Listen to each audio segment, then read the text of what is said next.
నమస్తే అండి, welcome to my channel. ఇవాల్టి వీడియోలో గీ మైసూర్ పాక్ని ఎలా తయారు చేసుకోవాలో చూద్దాము.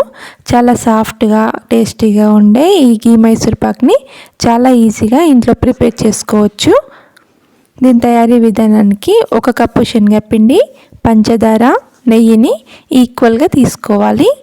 ముందుగా ఒక ప్యాన్లో శనగపిండిని 4-5 నిమిషాల పాటు లో ఫ్లేమ్లో పచ్చివాసన పోయే వరకు వేయించుకోవాలి. పచ్చివాసన పోయి మంచి కమ్మటి వాసన వస్తుందండి, అప్పటి వరకు వేయించుకోవాలి. ఇలా వేయించుకున్న శనగపిండిని జల్లించుకోవాలి. ఇలా జల్లించుకోవడం వలన ఏమైనా గడ్డలు లాంటివి ఉంటే పోతాయి. మైసూర్ పాక్ చాలా సాఫ్ట్గా వస్తుందండి, బాగుంటుంది.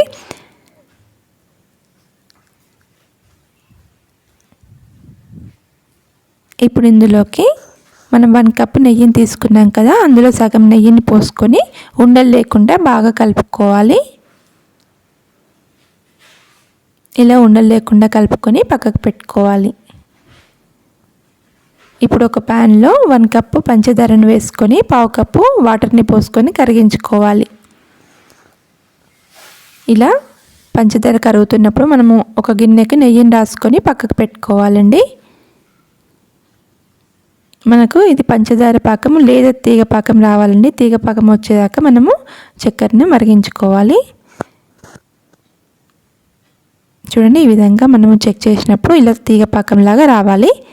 ఇప్పుడు ఇందులోకి శనగపిండి నెయ్యి మిశ్రమంని పోసుకొని కలుపుకోవాలి.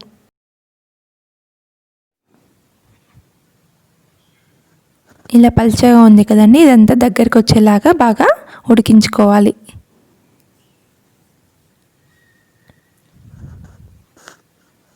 చూడండి, ఈ విధంగా దగ్గరికి వచ్చినప్పుడు ఇందులోకి మనము ఇంకా సగం నెయ్యి ఉంది కదా, అది 3 పార్ట్స్గా కొద్దిగా వేసుకుంటూ ఈ శనగపిండిలో ఉడికించుకోవాలి. ఈ నెయ్యి శనగపిండి అంతా బాగా ఉడికిపోయి మనకి మైసూర్ పాక్ చాలా సాఫ్ట్గా వస్తుందండి. ఈ నెయ్యినంతా ఈ శనగపిండి అబ్జర్వ్ చేసుకున్న తర్వాత మళ్ళీ కొద్దిగా నెయ్యి పోసుకుంటూ కలుపుకోవాలి.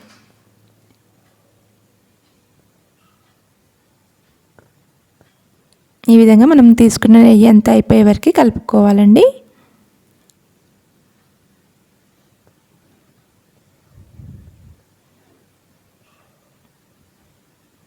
ఈ శనగపిండి ప్యాన్ నుండి కొంచెం సపరేట్ అవుతుందండి. అలాంటప్పుడు మనం స్టవ్ ఆఫ్ చేసుకొని గిన్నెలోకి ట్రాన్స్ఫర్ చేసుకోవాలి.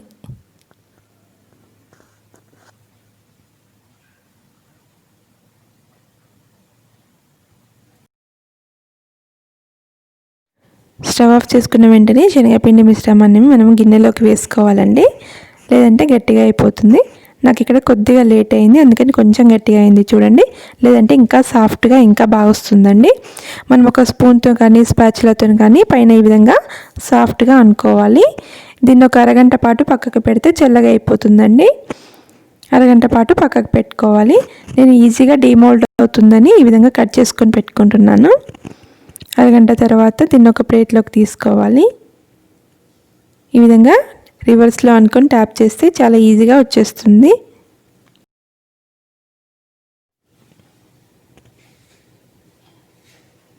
చూడండి, చాలా బాగా వచ్చింది కదా. టేస్ట్ కూడా చాలా బాగుందండి. మీరు కూడా తప్పకుండా ట్రై చేయండి, మీకు నచ్చుతుంది.